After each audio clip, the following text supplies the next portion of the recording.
And welcome again to Cottage Talk. I am Russ Goldman. Joining me right now is Simon from True Faith Newcastle United podcast.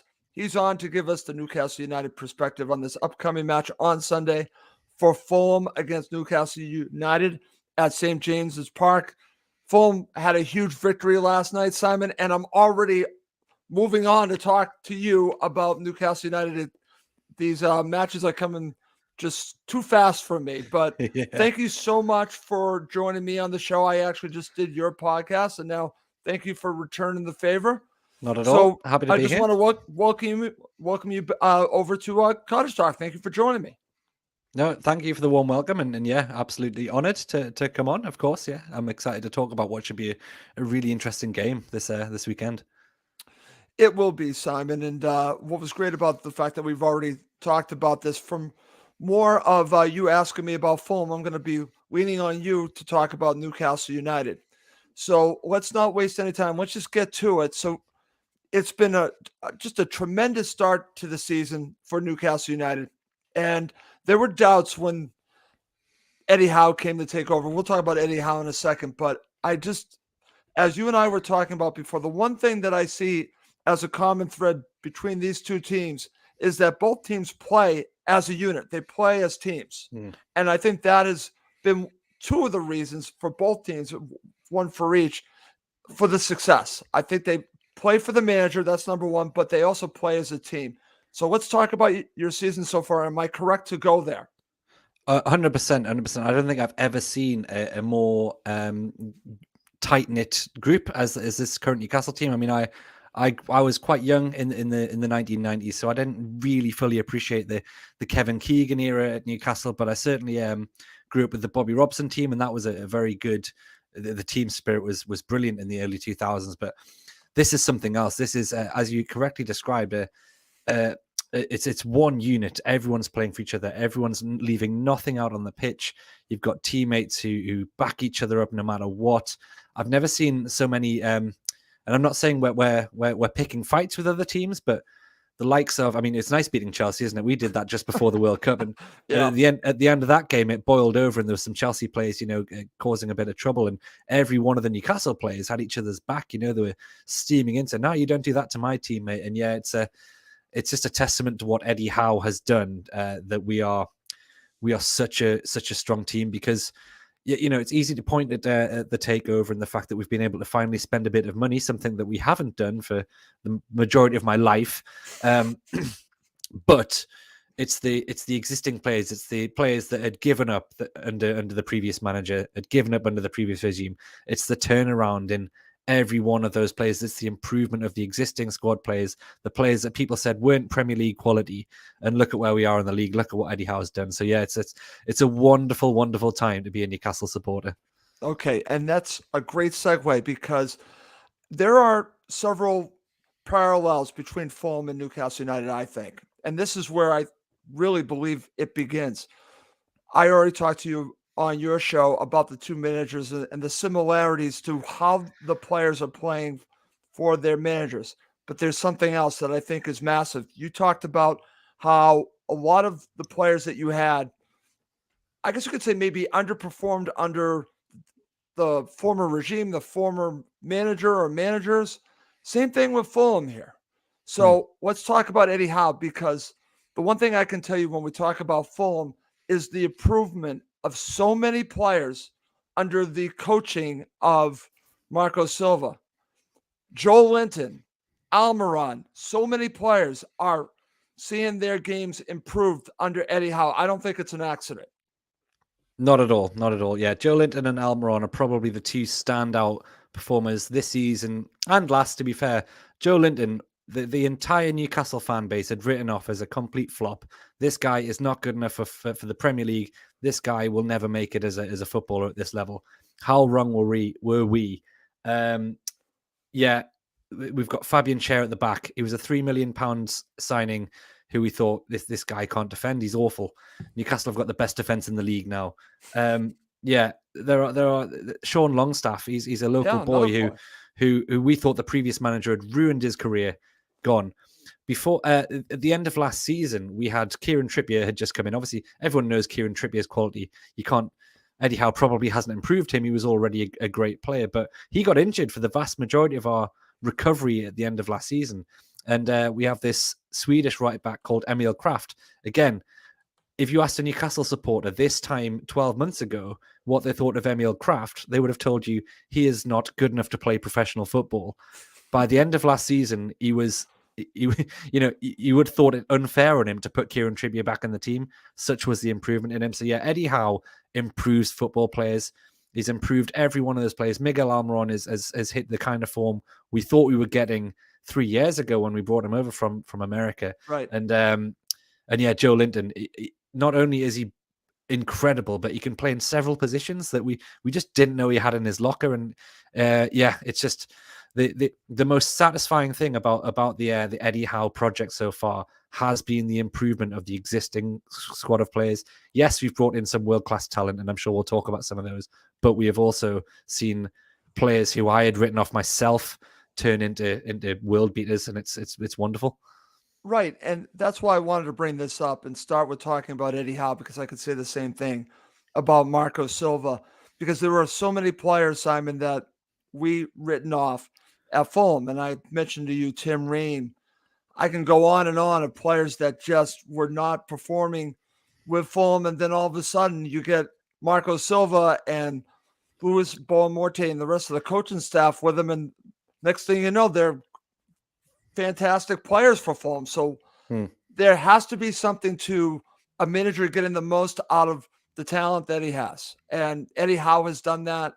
And so has Marco Silva. And that's what makes this matchup so fascinating, is that you have two sides that I wouldn't say everyone had written off or had just thought of, well, they're one thing. Like in the case of Newcastle United, I think many thought you would turn into the next Man City. You're doing it in a different way, Simon, but I think it's in a very positive way. I think it's in an extremely positive way. You are building a real side with, a real backbone for the future. Whereas I look at the team Fulham just beat, just spending a ton of money. You mentioned Nottingham Forest spending a ton of money.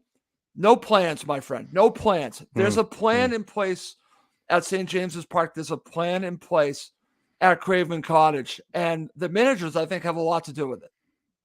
Yeah, 100%, 100%. Yeah. My understanding, and there's a question just come in from one of our listeners here about what is the secret with Chris. Eddie Howe? Yes, hi Chris.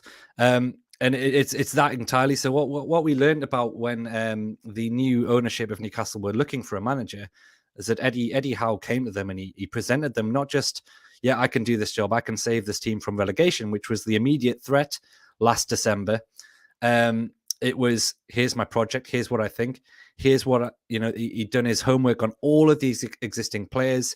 He knew everything about the best positions for them, how he would use them. He already knew what he wanted to do with Joe Linton.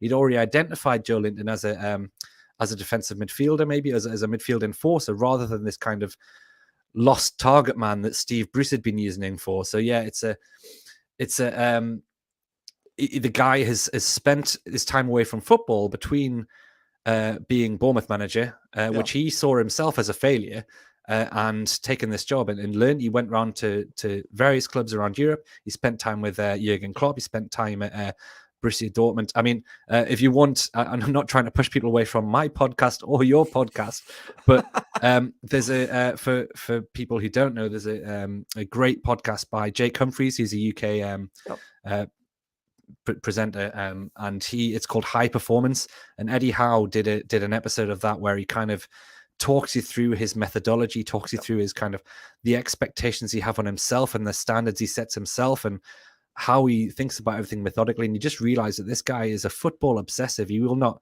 switch off for 1 minute. He's always thinking about tactics. He's always thinking about, right, what did I do wrong? So you might win a game 2-0. You might, we just beat Leicester 2-0 in the FA Cup. He'll come away from that thinking, what did I learn? What can I take into the next game? Like he doesn't rest on his laurels. The guy is obsessed with football and he's obsessed with improvement. So that's why we see so many players improving, because he's looking at every individual and telling them kind of, right, okay, here's what you did well, but here's some things that I think will improve your game. And it feels like the players listen to him because it's happening in front of our eyes. All of these players are getting better. Right. And that's what's so key here, Simon. And I'm glad that you brought up the fact that he's really honed his craft by going to other places, to talking to other managers, to basically turn into what I would call maybe a complete manager, Hmm. learning what works best for him. And that, to me, I think is key to what's going on, because to teach the players to improve, he probably had to improve as well. And he needs to be able to be honest with himself, with maybe some shortcomings, and work on his craft. So it sounds like he did that. So now he can get the most out of his own players. And I truly believe that Marco Silva's done the same thing. Marco Silva was away from football, similar situation on that. And I think he probably took time as well to really think about what he did wrong and what he wanted to do in the future. And Hmm. he's done it with Fulham. So I don't think it's an accident that both of our sides are where we are, regardless of what people think. I want to share this from my friend Steve Reynolds, who's also a co host.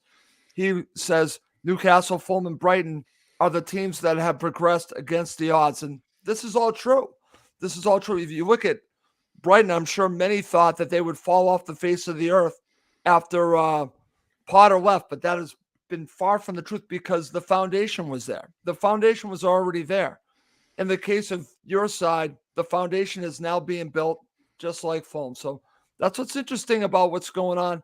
I know so many pundits concentrate on the Big Six.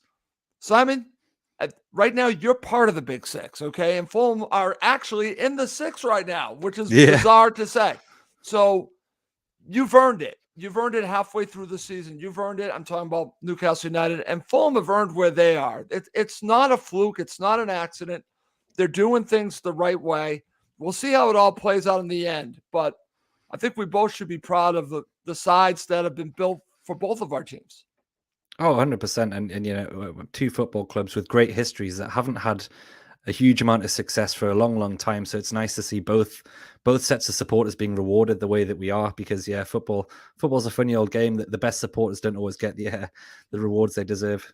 Yeah, well, I wish the best, and again, to all the Newcastle United supporters, obviously I want Fulham to win, but I have nothing against Newcastle United. And I do like what I am seeing from your side and what you're building there. And it's not just about money. It's actually a plan. It really is. It's completely different from Man City. You might have all this money, but you're actually looking at it from a business perspective and also a football perspective of what you want to build. And they're doing it. They're just not doing it the way that everyone thought they would do it. And this might be a very good way to do it. So let's get going. And like I said, you and I just did a show together. And what's interesting is that I told you a little bit about Fulham to really catch you up. So if you want to talk just briefly, your thoughts on where Fulham are, that's fine. I know you haven't really watched much from them, but what do you make of Fulham's season so far? Surprising. I'll certainly say, nobody expects a promoted team to be sitting in the top six, as you've correctly put it, in January. Yeah, You normally expect the team that wins the championship to carry that momentum on and get to like November in a fairly healthy position, but then it tails off. That's how it normally goes for any newly promoted team. But Fulham seem to be getting better and better, and it seems like the break for the World Cup has done you the world of good. Marco Silva's had more time to prepare for the last set of fixtures, and you've gone and won every one of them. 4 league games and a cup game, all victories, I believe. yes, 5. 5 wins in a row. Like no one else has as many points since the World Cup as Fulham do. So yeah, you've caught everyone off guard in that respect. If I think back to October, when we went to Craven Cottage, I was really worried about that fixture. I thought it might upset the apple cart. I thought Newcastle might drop some points there. And the early red card kind of robbed us of what I thought would be a really interesting, good Right. game. In the end, we walked away with that without really feeling like we'd had a game.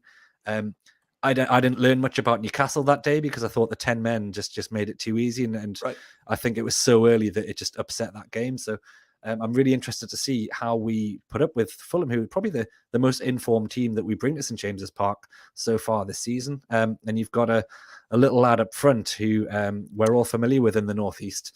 And I'll be honest, I'm a little bit worried about what he might do.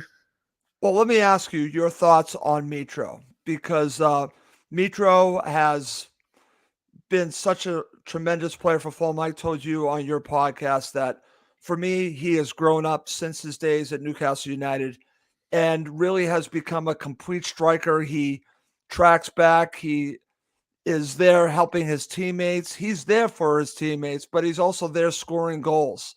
So, what do you make of the transformation of Alexander Mitrovic? And do you see this potential at Newcastle United? I'm going to say no to the latter part of that question. He split opinion in his time in Newcastle, and it was 4 or 5 years ago now since he last played for Newcastle. It was a young, raw player. At the time, we weren't a good team. I'll have to say that. He came under Steve McLaren, who didn't seem to know what to do with him. And to be fair to Mitrovic, actually, he scored 9 goals in his debut season in the Premier League. He was I think something like 21-year-old that we'd signed at the time, and Newcastle were in real trouble. We needed something more than a 21-year-old Serbian to hang our season on, and ultimately we got relegated. Now, I thought when Benitez took over and turned the club around for a period, something wasn't right. There was a clash there with the manager. Now, I was lucky enough through the podcast that we do to spend a bit of time with Rafa Benitez at the Newcastle training ground. And he described Mitrovic as a very talented footballer who couldn't follow instructions, who was too hot-headed and perhaps wasn't the right fit for Newcastle at the time, because Benitez had limited resources as Newcastle manager, Right. Nothing compared to what we have now. And we had to play a certain way. It was very rigid. There was the way the team played, very defensive, very solid, and instructions and the way we played was very important to Benitez. And it seemed like Mitro just wasn't part of that.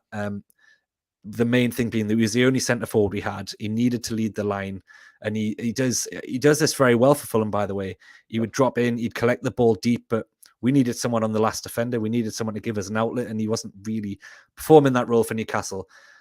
He also got a lot of yellow cards. He also got quite a few red cards. He was a bit of a nutcase, for want of a better word. And it seems like he may have kind of grown up, as you put it before, which that scares me, because the one thing I always thought was there was a player in there, if he could just kind of sort himself out, behave himself, and keep his head together for 90 minutes. Now, I also not wanting to labour the point. He's a very good player, and his goal scoring record speaks for itself. But I feel like the big occasions sometimes got to him, and I thought this had happened at Craven Cottage. Now, when we spoke before on the other podcast, it sounds like he had an injury, but it looked like he just didn't fancy it against Newcastle. His head went, and that's the Mitrovic I remember. Now, I'm worried I might be wrong about him, because he's 28 years old now. I'm sure he's matured and he's on fire. He doesn't need to be that guy anymore, but I might be wrong. You tell me what I should be worried about with Mitrovic. Well, what you should be worried about Mitrovic is not just what he does scoring goals, it's how he gets his teammates involved and how he helps them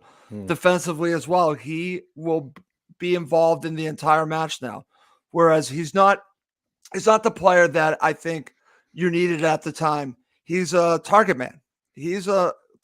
And I think especially, and you and I talked about this when we talk about how Fulham can win this match, and I'll mention this in a second, it's going to be set pieces, my friend, and he is so dangerous on set pieces. So for me, that is a big part of his game, and he really gets himself involved and really puts the defense under pressure. But he does it in a way where he's going to annoy you. And I told you there's a part of his game that I don't like his theatrics, but he does this, and he does get underneath the skin of the opponent. And I expect him to do that against Newcastle United. I expect him to tick off your defense, but we'll see what happens. Again, he's going to go down as a Fulham legend, and Fulham need a healthy Mitro. I hope he's almost 100%. That's one of the reasons why he didn't play against Hull City. He was suspended for the last match, was to get him 100%. So hopefully he'll be good to go against your side to give Fulham a chance to win this match. Okay, Simon, let's get into it. So let's talk about the match. So key players for Newcastle United against Fulham. Who has to have an exceptional match or a good match for you to win? I think Newcastle have to play well across the board to win football matches, and we get that more often than not under Eddie Howe, because the results speak for themselves. But if you're talking about Mitrovic and set pieces being a particular danger to Newcastle, I'm sure Eddie Howe will have done his homework, But we've got the best defense in the league. I've never seen a defense as good as this playing in the Newcastle colours. Now, Sven Botman, I do not understand how nobody else in Europe signed him when we did, because I've never seen a defender as good as Sven Botman. I honestly think he's one of the best defenders I've ever seen play the game of football. And there'll be listeners on your show, hopefully, who haven't seen much of him yet. And it's an absolute honor to watch this guy defend. Honestly, I don't understand why he wasn't playing for Holland at the World Cup. And I don't understand why he's not playing for Real Madrid already. Like, he is that good at 21, maybe 22 now, 21 we signed him. He's just incredible. And he's the reason we've kept so many clean sheets. We're actually on for a club record number of clean sheets coming into this fixture in the league. So it's just, our defense is incredible. Now, it's not just Sven Botman. Fabian Schär, who had a terrible World Cup, but he came back and he looks a world-class player alongside Botman. Trippier, and then of course Dan Burn, who's the new local hero. Dan Burn, unbelievable. Played at Fulham, so yes. Yeah, a wild signing that nobody saw coming. You know, Brighton couldn't get in the Brighton team last season, and we just thought, oh, he's just been brought in to kind of make up the numbers because we were a bit thin on the ground. But he's the first man on the team sheet every week, and with his height, Botman's kind of agility, Trippier's experience and influence on the game, that back four, and Nick Pope as well, by the way. Nick Pope is an underrated goalkeeper. And very good goalkeeper. £10 million we paid for Nick Pope, and he deserved his spot in the England squad at the World Cup. And he's that back five. I honestly, and again, this is going to sound very arrogant, but I don't think Fulham will score, because not many teams come to St James's Park and score, because that defense is too good. That's why we're winning so many games. Okay, and maybe that goes to this comment from Sean. Is it just me, but when Newcastle visited the Cottage, they looked huge, very well conditioned, and had a telepathic ability to find a teammate. A physical game will not suit us. Sean's right about that. That's not the type of team that I think Fulham are suited to play against. So maybe there's a good point here from you and also from Sean here. Yeah, it's a very good point. The telepathic thing is something that adds to that kind of story about the defense. Now, one thing that Eddie Howe seems to have drilled into this team and his coaching staff, it's not just Eddie Howe. On the defensive side, if we win the ball back, you will notice that Newcastle never, ever, ever kick the ball out of play. There's no clearances. There's no kick it to the halfway line. We play it out every time. Sven Botman is a good enough footballer that he can win the ball back, take a touch, and find a pass to a teammate you didn't even think was there. So you'll find that we keep a hold of that ball so well right now that the back four will win the ball back. They'll intercept crosses, they'll intercept passes, and they won't just clear it. They won't go out for throwing. We don't concede many corners, and it sounds like that's a really good thing against Fulham. Yeah. We will always find a way out of defense, and that's kind of what Sean seems to be alluding to there. Is that, the physical game is an interesting one because we've got some big boys in there. Dan Burn, obviously. Dan Burn, Joe Linton, who is a revelation under Eddie Howe, has been an incredible turnaround of a career. I thought he wasn't good enough to play Premier League football. I was completely wrong, as were thousands and thousands of other Newcastle supporters. Now, it's an interesting one because I think one of your listeners put a question a bit further up about Joe Linton. Now, he's just been charged today with a drink driving offence, which is really disappointing. I would respect whatever decision the club make about this, whether or not they need to take him out the limelight while that gets sorted. It's splitting opinion amongst Newcastle fans. Some people would say, well, it's nothing to do with football. You wouldn't ask someone to not come to work in their day job. But footballers are role models. There's more to it than that. So I would respect the club to do something about this. It remains to be seen. Eddie Howe has commented on it, and he said he's going to have to take some time, speak to the player, make a decision about it. It would be a huge miss for us because he's a big part of the physical nature of this Newcastle team. Without Joe Linton in our midfield, we become a bit lightweight. Bruno Guimaraes is a wonderful footballer. I haven't mentioned him yet, but he needs an enforcer alongside him to kind of make that work. And Joe Linton has been that for over 12 months now. So that'll be very interesting. If he doesn't play, we lose a lot of that physicality. Right. It's interesting, Simon, because I'm not sure what the right answer is for this, but I do understand why Eddie Howe has to consider all options here. The one thing I will say is that for me, and I don't know how you feel about this, and it's a little bit different than the situation with Joel Linton, but the situation at Brentford, what's going on there, I wouldn't be playing him. And because, again, it's a gambling issue. So I'm still surprised that he is allowed to play. I'm still, I know it's a little different, but what are your thoughts about that? No, same. I agree. I think it's easy to say, which it's got nothing to do with the football, that their job is to play, and if he's fit or if he's the right player to play, they should be playing football. But these people are role models. There's kids, there's young people who watch these and learn. And I just think anyone who's caught doing something they shouldn't, especially in such a high profile situation of being a professional, it's such a privileged position as well, by the way. Joe Linton has no need to drive a car under the influence of alcohol. He's got so much, you can pay someone to buy a car and collect him. It's that kind exactly. Of See, I'm there with you. We talk about that here with our sports teams locally, and there's no reason to do this. Yeah, it's 100%. So same gambling, whatever it is, it's not something that I can ever say, oh, that's all right because you'll score 3 goals at the weekend. So I would respect any decision the club makes on this, and I would never want to defend him in that kind of tribal way that supporters get with their players. If he's done something wrong, he's done something wrong, and you should have to own up to that. And I think you are looking at it in the right way, Simon.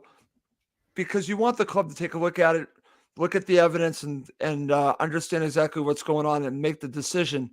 But they are role models. I'm glad that you had mentioned that, and they need to be doing it at a better level, and they shouldn't be driving drunk. It's just there's no excuse for this. There's absolutely.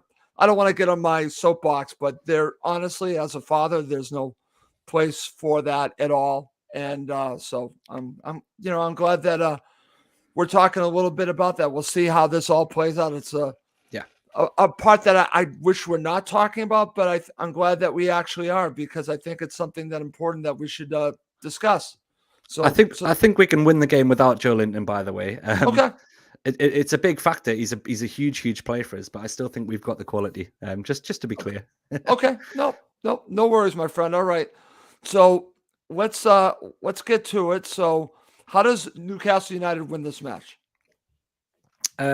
Well, you've given me a bit of an insight on my own podcast moments ago, in that your left back is once again missing for this one, and it's going to be the young guy stepping in now. Miguel Almiron is in the form of his life right now. He can't stop scoring, and when he's not scoring, he's creating goals for his teammates. So that right hand side has been our absolute dream for weeks and weeks now. That's Kieran Trippier linking up with Miguel Almiron and linking up with Bruno Guimaraes. There's a telepathic understanding there. We've got Miggy with his pace, raw pace. He can get to the byline for anything. He cuts inside. He finds Bruno with a pass, and there's something telepathic about those two players in particular. You'll see 1-2s over and over again, in behind, into the channels, into the gaps, and we will create chance after chance in that way. What happens with Joe Linton remains to be seen. But if Joe Linton doesn't play, we've got Alan St. Maximin, who lots of Premier League supporters will be well aware of him. Yeah.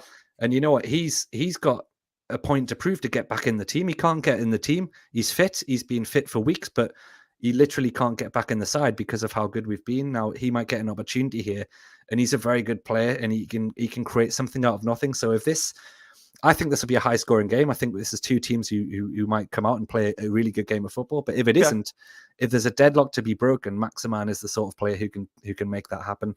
And then, of course, I've talked briefly about the midfield. Bruno Guimaraes is quickly becoming my favorite footballer ever. He's, again, I'll reference the World Cup. I cannot believe how little game time he got for Brazil in that World Cup, when they were crying out for someone who can unlock a game, unlock a defense.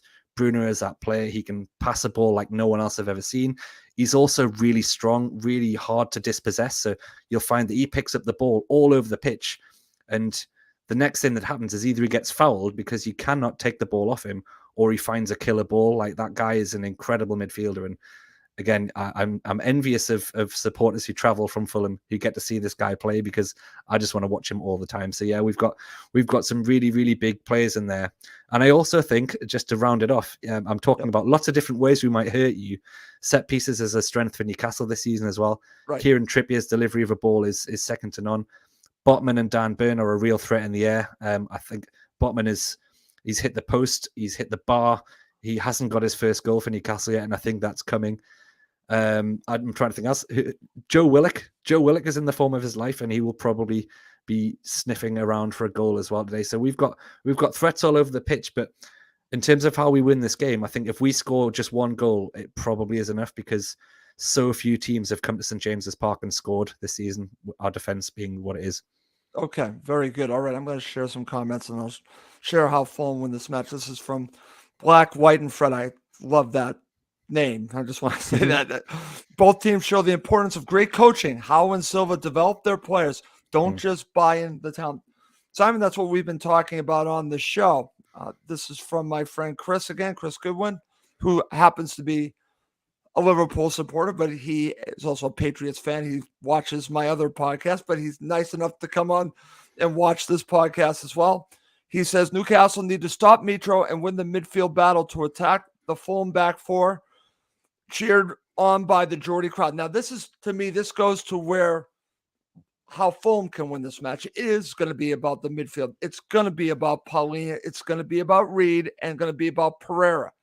Pereira more on his deliveries on set pieces and also in crosses in the box, but it really is going to be on João Paulina to protect that back four and really just get control of this game. For Fulham to win this match, to win at St. James's Park, it's going to be very difficult. I think they're going to have to come out strong. You and I already talked about this. Marco Silva's already talked about this. That extra day that Newcastle have here, I think, is massive. I've already seen that with Fulham against Leicester City, with them having that extra day. That really hurt Fulham as the match went on. So Fulham have to start really strong. If they don't start strong, they're going to be in trouble in this match. And they're going to, I feel, going to have to score on a set piece. This is where they're most dangerous. And as Chris said, get the ball to Mitro as much as possible. So that's where I'm going on that. And actually, I'm going to share this, and I agree with Cameron here. Time for Manor Solomon. Yes, it is time for Manor Solomon. I'll mention that in my starting 11. Okay, Simon. Coming up next to end the show, Simon and I will go through our starting 11 and we'll give our predictions. Okay, Simon, let's finish this up. So give me your starting 11 and your prediction for the match. What you would do. Yeah, okay. I mean, Eddie Howe has been very, very consistent with his team selections. Very little changes from a winning side. He rewards winning sides with keeping them in the team. You know, if the players have earned the right to stay in the squad, they do. So Nick Pope guaranteed to be in goal. Kieran Trippier and Dan Burn will be the fullbacks. Now, Dan Burn, who was signed as a centre half, has played every game this season at left back. We bought Matty Targett from Aston Villa in the summer, and he's not had a sniff. It's not because he's a bad player. It's because Dan Burn has been undroppable, and he finally got his first goal on Tuesday night against Leicester, so he definitely plays. Botman and Cher I've already talked about at centre half. That back five picks itself, unless there's an injury I don't know about, and I'm not hearing anything that says there is one. That back five will play, and that for me, I'm smiling because that gives me the confidence that we will win this game. Because if those back five are playing, I just can't see Mitrovic, and I know he's a real threat, but Sven Botman will be the that'll be a great battle. I can't wait to see it. Okay. Excuse me. Our midfield three will be the same: Longstaff, Bruno Guimaraes, and Joe Willock, all in excellent form, all pretty much, you know, they went man for man with Arsenal last week. And there's no reason they can't go again. Like I say, we played on Tuesday. You guys played on Thursday. So I'm pretty comfortable that they'll have recovered and all three will play again. Excuse me. And we have I think the team will be the same as it was on Tuesday, honestly. Miguel Almiron, we've talked about him. He'll definitely play. The guy has got unlimited energy. Watch out in the 85th minute when both teams are starting to tire. Miggy will be running around like a headless chicken, as he does for 90 minutes. The guy's got an unlimited tap of energy, and that really helps us late in the game. If we're still looking for a goal, he's there, he's doing the work. Callum Wilson is an interesting one. His fitness has been his kind of Achilles heel for his entire career. You don't often get more than 30 games in a season from him. We've had 2 big cup games in the last week, but I'd like to think he probably plays. He'll certainly start the game. He might not last the full one. However, we've got a £65 million Swedish international striker who we've really not seen play because he's been injured. So Alexander Isak will make an appearance in this game, and I'm excited about that if we need him. The left-hand side is it's all about what happens with Joe Linton. If Joe Linton gets the nod, he'll start the game. If the club decide to take him out the firing line for many reasons, including it being the right thing to do potentially, I think Alan St. Maximan, he's came on as a sub 4 times in a row now, might start the game because he hasn't really been given the opportunity to show Eddie Howe that he's worthy of that spot. But he's a really, really talented footballer, so I think he comes in the team if Joe Linton doesn't. But I honestly think it's quite likely that the same team that played on Tuesday night plays again, and that fills me with confidence because if it's that 11 and the intensity with which we put Leicester to the sword on Tuesday, the way that transpires when at the start of the season we started very slowly.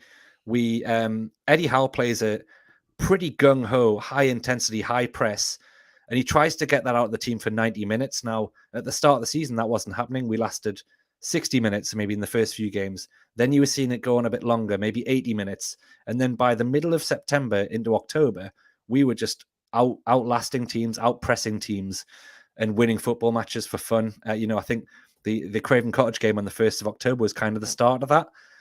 It's happening again. We came back after the World Cup. We were a bit slow. On Boxing Day, we blew Leicester away, but Leicester were poor. We then couldn't break down Leeds. We struggled against Arsenal after about 60 minutes. We got knocked out of the FA Cup by Sheffield Wednesday. But each game, this kind of high energy, high pressing has been improving and improving again. So I think we're just getting better and better. And if that team plays again, there'll just be an improvement across the board. And I'm really, really confident. I'm sorry to say, I'm really, really confident that we come away 2 or 3-0 winners here. Okay, so that's your prediction, 2 or 3-0 to Newcastle United? That's it, yeah. Okay. All right, well, now I'm going to give you my starting 11. I'm going to go with Bernd Leno as your goalkeeper. On the right, I'm going to go with Kenny Tete. On the left, it's going to be Levin Kurzawa because Anthony Robinson can't play. For the 2 center backs, this is what I would do. I would go with Issa Diop and Tim Ream. He might go with Tosin again, but that's what I would do. Then I would go and it'll be the middle 3 that picks itself. It's going to be João Palhinha, Harrison Reed, and then, of course, Andres Pereira. This is where I'm going to change it up. I'm going to go on the left, Willian, who's been incredible for Fulham. On the right, I'm going to say Manor Solomon starts on the right. Now, many people don't see that happening. I think that the precursor was the Hull City match to set him up to play on the right, because I think he can play on the right, even though he's a left-sided winger. I think he's going to play on the right in this match. And then you're going to have Mitro up front. That's what I think you're going to see from Fulham. I said this on your show, Simon. My head says 2-2, but I'm going to go with 2-1 to Newcastle United. I understand why you are picking 3-0. I don't, I completely understand it. You're flying high. You guys are playing as a team. It's going to be tough, but I know that my club is going to be there to play, and I think it's going to be closer than you think. But we'll see. That's what makes football so great. You Russ, never know what you're going to get. I've spent the last 15 years predicting Newcastle to get beat every week.